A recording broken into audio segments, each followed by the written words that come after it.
नमस्कार दोस्तों, मैं ट्रेनर के Suryakant great training and services की ओर से आज के इस ग्रेट रैपिड इम्प्रूवमेंट प्रोग्राम में आप सभी का तहे दिल से स्वागत करता हूँ।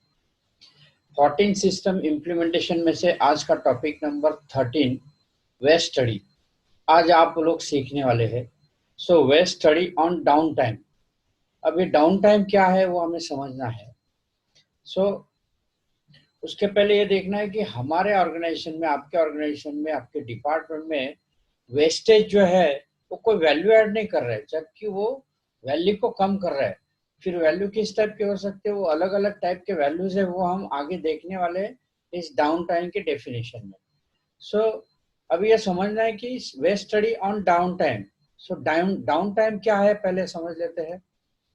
सो D for defects, O for over production, W for waiting, N for non-value added processing, T for transportation, I for inventory in excess, M for motion and E for employee। ये 8 अलग अलग टाइप के vestiges है। इन सब का first letter लेके down time ये word बनता है। अब आप सोचते हो कि wastage study on downtime, so down time के बाद क्या वेस्ट स्टडी करना है। तो ये सारे शब्द मिला के जब होता है डाउन टाइम, और हर एक को एक एक को ध्यान से समझ के अगर हम काम करेंगे, सो मैं आपको दावे के साथ कहता हूँ कि आपके ऑर्गेनाइजेशन में 10% का ग्रोथ आएगा अगर आप इस वेस्टेजेस को आप कंट्रोल करते हैं टास्क लेके। सो चलो समझते हैं क्या है। सो पहला है डिफेक्ट। हम जो भी प्रोडक्ट बनाते हैं वो तो actually correct in first time, avoid rework and repair, ये टास्क पे काम करना चाहिए। और सभी लोग कोशिश करते, नहीं करते ऐसा नहीं, लेकिन क्या होता है कुछ डिफेक्ट आ जाते प्रोसेस में। सो डिफेक्ट के रीजन क्या क्या हो सकते हैं कि वह समझो 2-3 ऑपरेशन, एक प्रोडक्ट में 2-3 ऑपरेशन इन्वॉल्व होने के बाद वो प्रोडक्ट कंप्लीट होता है, तब वहां पर लगने वाले जो कंपोनेंट्स है वो शायद मिसप्लेस होता है या गलत लगता है, उसके वजह से भी वो डिफेक्ट होता है। फिर वो ठीक करने के लिए या तो रिपेयर वर्क होता है या तो रिवेयर हो जाता है। सो ये अवॉइड करने के लिए क्या करना पड़ेगा, हमें प्रॉपर इंस्ट्रक्शन देने पड़ेंगे, प्रॉपर प्रोसीजर फॉलो करना पड़ेगा। और जो भी जॉब हम सिलेक्ट करते हैं, जो है मान लो कि एक प्रोडक्ट का ऑर्डर आया आपको 10,000 पीस का, तो वो प्रोडक्ट के ऑर्डर को पहले एनालिसिस करना है कि कौन से कस्टमर का है, कितना क्वांटिटी है, क्वालिटी नॉर्म्स क्या है, वो हिसाब से प्रॉपर मशीन, टूल्स, डाइज, इसका सिलेक्शन होना चाहिए। अगर वो सही हुआ तो ये जो है फर्स्ट टाइम ये करेक्ट वर्क हो सकता है, उसमें रिपेयर और रिवर्क आने की संभावना ही नहीं है। इसलिए क्या होता है कि हमारा करेक्शन में समय आ जाता है, क्योंकि डिफेक्ट प्रोडक्ट जनरेट होने की वजह से। और डिफेक्ट का रूट कॉज क्या है, तो ऑपरेटर का एरर हो सकता है, मैन पावर को प्रॉपर ट्रेनिंग नहीं देना, ये भी होता है, क्योंकि हम समझते हैं कि चलो जुना आदमी है तो उसे सब पता है। लेकिन जब भी आप कोई जॉब चेंज ओवर होता है मशीन पे, प्लांट में, शॉप फ्लोर पे, तो सभी को एक बार एक 5-10 मिनट का ऑन जॉब ट्रेनिंग देना जरूरी है, डूज और डोंट डूज के ऊपर। कस्टमर नीड्स वांट्स क्या है हमारे पास available, mould, machine, material, tools, dies, इन सब का उनको जानकारी देने के बाद ही उस काम को शुरुआत करनी चाहिए। उसका रीज़न ये होगा कि हमारा जो काम है जीरो डिफेक्ट पे बन सकता है और रिवर्क और रिपेयर में हम नहीं जा सकते। सो ये ध्यान रखेंगे कि proper instruction, proper procedure, proper training, it will help to avoid operator error, और उसके वजह से ही हमारा बेटरनेस आ सकता है। अब point number 2, over production. Over production के रीज़न क्या है, क्या वह ओवर प्रोडक्शन बैलेंसिंग सप्लाई और डिमांड नहीं होने से होता है। इसका मतलब ये होता है, और क्योंकि कस्टमर कुछ एक लॉट साइज दे रहा है, तो हम सोचते हैं कि चलो 10,000 के ऑर्डर है, तो अभी एक बार वो प्लान में लिया है बैच प्रोडक्शन, तो और 5,000 निकालते हैं, शायद और किसी का ऑर्डर आ सकता है, क्योंकि प्रिडिक्शन करते हैं, फॉरकास्टिंग करते हैं, और ये फॉरकास्टिंग हमें महंगा पड़ता है। और ऑर्गेनाइजेशन में सबसे वर्स्ट कंडीशन जो है ओवर प्रोडक्शन का है, क्योंकि ओवर प्रोडक्शन करने से क्या होता है, वो डंप हो जाता है मटेरियल, अगर वो ऑर्डर नहीं आया, मूवमेंट नहीं हुआ तो। और वो डंप हुआ मटेरियल क्या होता है, फिर उसके ऊपर डस्ट आ जाता है, क्योंकि हर प्रोडक्ट का एक सेल्फ लाइफ रहता है, फिर वो प्लास्टिक हो, कोरिगेशन हो, फूड का हो, या फार्मास्यूटिकल हो, या और कोई हो। सो उसका प्रोडक्ट लाइफ होता है जब मैन्युफैक्चर बनने के बाद वो कितना टाइम फैक्ट्री में होना चाहिए और कितना टाइम में वो निकलना चाहिए। तो वो समझ में लेना है पहले, ताकि ओवर प्रोडक्शन करने के लिए हम 100 बार सोचे। इसके लिए लार्ज लॉट साइज भी अवॉइड करना है, फोरकास्ट अवॉइड करना है, और जितना चाहिए उतना ही हमें बना के प्रोड्यूस करना है। थर्ड पॉइंट है वेटिंग। अब वेटिंग में काफी सारी चीजें आती है। एक तो वेटिंग का बहुत बड़ा रूट कॉज है कि दो ऑपरेशन का कोऑर्डिनेशन नहीं होने के कारण, इंटर डिपार्टमेंट कोऑर्डिनेशन। मान लो एक डिपार्टमेंट में एक असेंबली हो रहा है, उस असेंबली के बाद वो पैकिंग के लिए दूसरे डिपार्टमेंट में जाएगा, तो वहां पर असेंबली तो हो गया, लेकिन पैकिंग के लिए टीम के साथ कोऑर्डिनेशन नहीं हो रहा, इसलिए असेंबली से पैकिंग को शिफ्ट होने का जो टाइम है वो वेटिंग टाइम बढ़ जाता है। मटेरियल वहीं पर शॉप फ्लोर पर रहता है, वो मटेरियल जब तक मूव नहीं होता है तब तक दूसरा जॉब हाथ में नहीं ले सकते, इसलिए वेटिंग टाइम मैन पावर का भी बढ़ जाता है, मशीन का बढ़ जाता है, और कंपनी का जो 8 घंटे का जो ड्यूटी आवर्स है वो वेस्ट हो जाता है, लॉस हो जाता है। सो ये छोटे छोटे चीज है हमें करनी है। अब इसका वेटिंग टाइम का रूट कॉज क्या हो सकता है कि कम्युनिकेशन कोऑर्डिनेशन ठीक नहीं होने से होता है, प्लस लॉन्ग चेंज ओवर। कि कोई भी जब ऑर्डर आता है तो क्या होता है, मशीन पे हम जब प्लानिंग लेते हैं उस प्रोडक्ट के हिसाब से, तो पहला जो जॉब चल रहा है उस जॉब को चेंज करके दूसरे जॉब को कनेक्ट करने का, लोड करने का जो टाइम है वो टाइम भी ज़्यादा रहता है। कुछ ऑर्गेनाइजेशन में जैसे कि मैंने देखा है कि वह प्लास्टिक इंडस्ट्री में, कोरिगेशन और फार्मास्यूटिकल में, तो डाई चेंज का जो टाइम है जितना मिनिमाइज करना चाहिए उतना उधर फोकस नहीं होता है। जस्ट इन टाइम होना चाहिए वहां पर नहीं होता है, क्योंकि वहां पर टूल्स टेक्निक्स फाइंडिंग में समझ आता है, कोऑर्डिनेशन नहीं होता है कि क्या किस मैन मशीन के साथ कोऑर्डिनेशन होना चाहिए। ये सारी चीजें मिसिंग के कारण कंपनी का वेटिंग टाइम बढ़ जाता है, फिर वहां पर मशीन का, आदमी का, सबका वेटिंग टाइम बढ़ने से प्रोडक्टिविटी टाइम यूटिलाइज नहीं होता है। फोर्थ पॉइंट आता है नॉन वैल्यू एडेड प्रोसेसिंग। अब ये नॉन वैल्यू एडेड प्रोसेसिंग जो है इसका रीजन क्या है? सो कस्टमर की नीड्स और वांट्स को पहले समझना है, क्योंकि कस्टमर ने जो ऑर्डर दिया है, जितने क्वांटिटी का दिया है, उसकी क्वालिटी रिक्वायरमेंट क्या है पहले समझो। उसके बाद उसके लिए जो कॉस्ट, वो इंटर डिपार्टमेंट कम्युनिकेशन होना चाहिए। ये रेगुलर प्रोडक्ट है लेकिन इस कस्टमर की रिक्वायरमेंट इस तरह से है, तो यहाँ पर आपको प्रोसेस में ध्यान रखना है। अगर कोऑर्डिनेशन ठीक से होता है तो ये जो non value added process generate होता है वो नहीं होगा, क्योंकि कोऑर्डिनेशन अगेन यहाँ पर भी डिफेक्ट अक्यूर होने का रीजन क्या, इम्प्रॉपर और ओवर प्रोसेस की वजह से। ओवर प्रोसेस क्यों हुआ? क्योंकि जो मैसेज कन्वे किया वो मैसेज ठीक से समझ नहीं पाए। नहीं समझने वाले लोग कौन थे? तो ऑपरेटर, अनट्रेंड और अनस्किल। क्योंकि वो लैंग्वेज जो है, अब लैंग्वेज का कम्युनिकेशन मीडिया क्या है? प्रोसीजर है, इंस्ट्रक्शन है, इसके जरिए उनको समझाना चाहिए। इसलिए जब भी कोई जॉब चेंजर होता है या कुछ ऑर्डर आता है तो उनको पहले उस जॉब के कनेक्टेड, उस प्रोडक्ट प्रोसेस के कनेक्टेड उनको ट्रेनिंग देना चाहिए, जिसे कहते हैं ऑन जॉब ट्रेनिंग। ज़्यादातर इंडस्ट्री में इसका फॉलो अच्छी तरह से होता है, और काफ़ी सारे इंडस्ट्री मैंने देखा है कि वो जस्ट आदमी चुना है, उसको समझ में आएगा, इस फॉरकास्टिंग में, इस प्रिडिक्शन में वो जॉब को हैंड ओवर करते हैं, और फिर बाद में पता चलता है कि प्रोसेस चालू हुआ, उसके बाद कुछ डिफेक्ट जनरेट होने के बाद पता चलता है कि यार ये तो गलत हो रहा है। फिर हम समझ रहे हैं, हम अपने आप से पूछते हैं क्या यार ये तो मैं समझ रहा था, इसको पता है सब। इसलिए वो समझना नहीं समझना बाजू रखना है, हमारी एक सिस्टम है कि जब भी कोई जॉब नया उस दिन के लिए, उस महीने के लिए लगता है, तो उसको कितने भी जुने लोग हो उनको प्रोसेस और प्रोसीजर के साथ इंस्ट्रक्शन कन्वे करना ही है, और तब जाके वो रूटीन में आने के बाद उसको आगे चलाना है। सो ये प्रैक्टिस हम सबको बनानी है।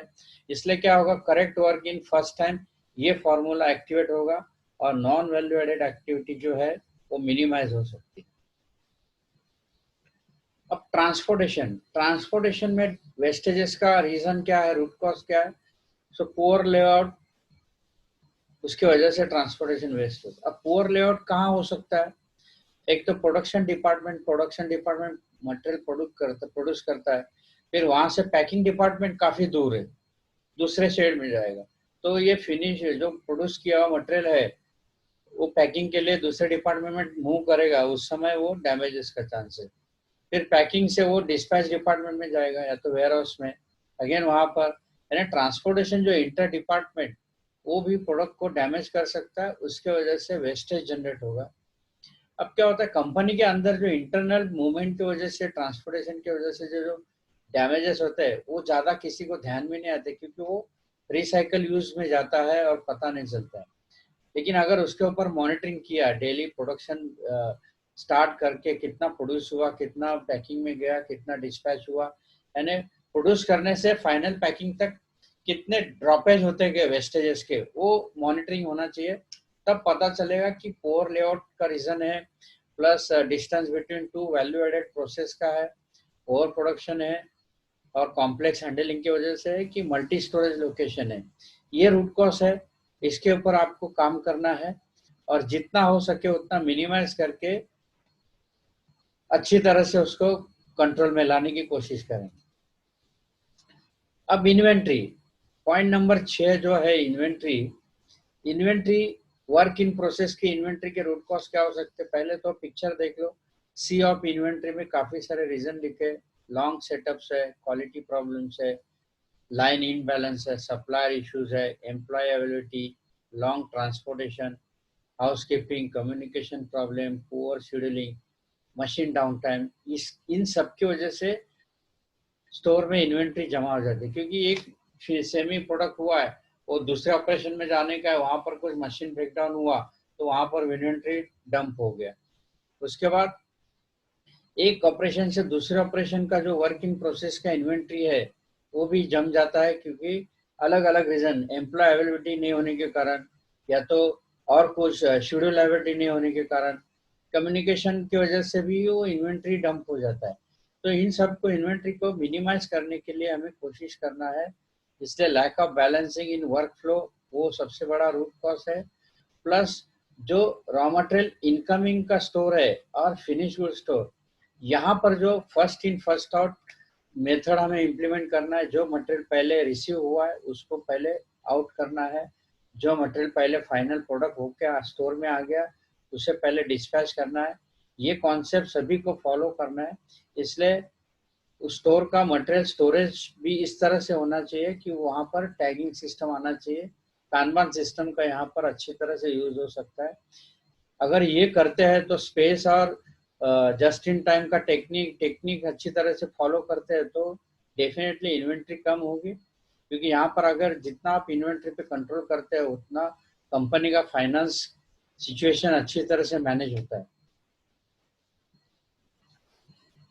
मोशन, अब मोशन ऑर्गेनाइजेशन में अलग अलग टाइप के, काफी टाइप के मोशंस होते हैं।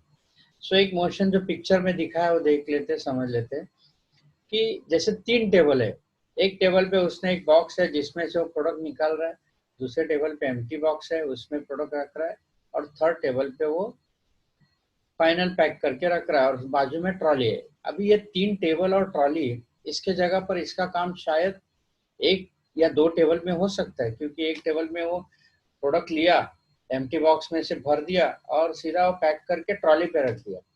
सो एक ही टेबल पे ये हो सकता है। अब उसका मोशन जो है लेफ्ट टू राइट, जिस तरह से प्रोडक्ट यानी लेने से लेके रखने तक का जो है लेफ्ट टू राइट मूवमेंट जो है, और उसके बीच में टेबल रखता है तो वो एक टेबल से काम हो जाएगा। यहाँ जरूरी नहीं है, इसलिए यहाँ पर पुअर वर्क स्टेशन लेआउट दिखाई दे रहा है। उसकी वजह से क्या हो रहा है, एक्सेस वॉकिंग हो रहा है, आदमी का बेंडिंग बढ़ रहा है, और प्रोडक्ट का जो रीचिंग टाइम वो भी बढ़ रहा है, इसलिए आउटपुट नहीं मिल रहा है। मोशन ज्यादा होने से लो आउटपुट आ गया, प्लस हैंडलिंग बढ़ गया, और जो एम्प्लॉय है, अच्छा एम्प्लॉय भी, उसका इफिशिएंसी डाउन हो सकता है क्योंकि उसके फिजिकल मूवमेंट ज्यादा हो गए वहां पर। सो पार्ट ट्रांसफरेंसी जो है, एक वन हैंड टू दूसरे हैंड, वो एक्टिविटी यहाँ पर ज्यादा है। सो ये भी हमें देखना है, और उसका रीजन है कि लार्ज बैच साइज का प्रोडक्शन यानी इन और आउट, वो दोनों यानी बैच प्रोडक्शन भी ज्यादा ले लिया और प्रोड्यूस भी ज्यादा हो गया, इसलिए मटेरियल मूवमेंट करो कि अभी इसका ऑर्डर नहीं, यहाँ रखा है, यहाँ से निकाल के दूसरे जगह भेज दो। सो ये जो मोशन है वो मोशन भी मूवमेंट में उसके अंदर ओवर प्रोडक्शन इन्वॉल्वमेंट आ जाता है, ट्रांसपोर्टेशन आ जाता है, वेस्टेजेस जनरेट होता है। यानी एक अगर ठीक से प्लानिंग नहीं हुआ तो मोशन बढ़ने से कितने सारे वेस्टेजेस के रीजन बढ़ सकते हैं। इसके लिए हमें क्या करना है, work smarter not harder, hard work नहीं करना है, स्मार्ट वर्क करना है। कोई भी काम शुरू करने के पहले अच्छी तरह से प्लानिंग करो और उसके बाद ही उस काम को शुरू करो। Point number 8, employ under utilization. कोई भी कंपनी में कितना भी टेक्नोलॉजी एडवांस हो, वहां का एम्प्लॉय जब तक उसको यूटिलाइज नहीं करता है, उस मशीनरी को ऑपरेट नहीं करता, तब तक वो टेक्नोलॉजी यूज में नहीं आती।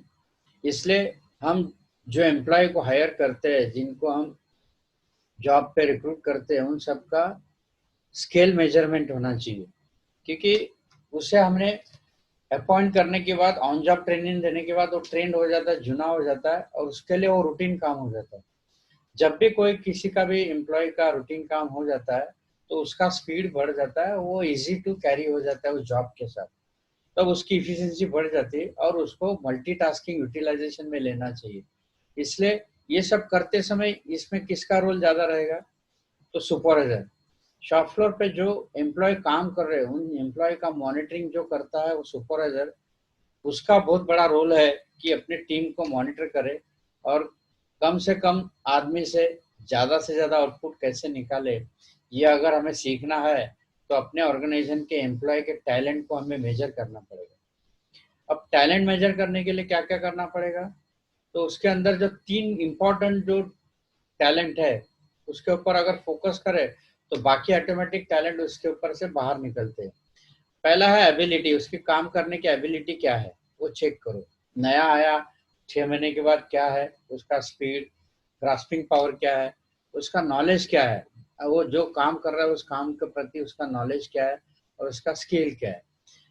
इन सारे को अगर हम ध्यान करते हैं, मॉनिटर करते हैं, तो डेफिनेटली वो एम्प्लॉय आपको एक से एक आइडिया देगा। तो great idea come from shop floor employ, क्योंकि वो शॉप फ्लोर पे ज्यादा से ज्यादा समय प्रोडक्ट और मशीन के साथ रहता है, इसलिए वहां पर जितने भी एरर्स और रॉन्ग बिहेवियर होते हैं मशीन और प्रोसेस के साथ, उसका डायरेक्ट विटनेस जो रहता है वो एम्प्लॉय रहता है, सुपरवाइजर रहता है। इसलिए उसके एबिलिटी, स्किल और नॉलेज को मेजरमेंट करना चाहिए, तो वो फ्रीक्वेंसी होना चाहिए उसका मेजरमेंट का। हो सकता है 3 मंथ हो, 6 मंथ हो, या तो हाफ ईयर या 1 ईयर, जो भी ऑर्गेनाइजेशन की फ्रीक्वेंसी है वो हिसाब से उसको भी मॉनिटरिंग में लेना चाहिए। क्योंकि वेस्ट का एक हिडन वेस्ट है जो दिखाई नहीं देता है लेकिन बहुत बड़ा रोल प्ले करता है। इसलिए बोलते हैं ना, अरे हमारे पास मैन पावर कम है, अभी आदमी ज्यादा लगेंगे क्योंकि काम बढ़ गया।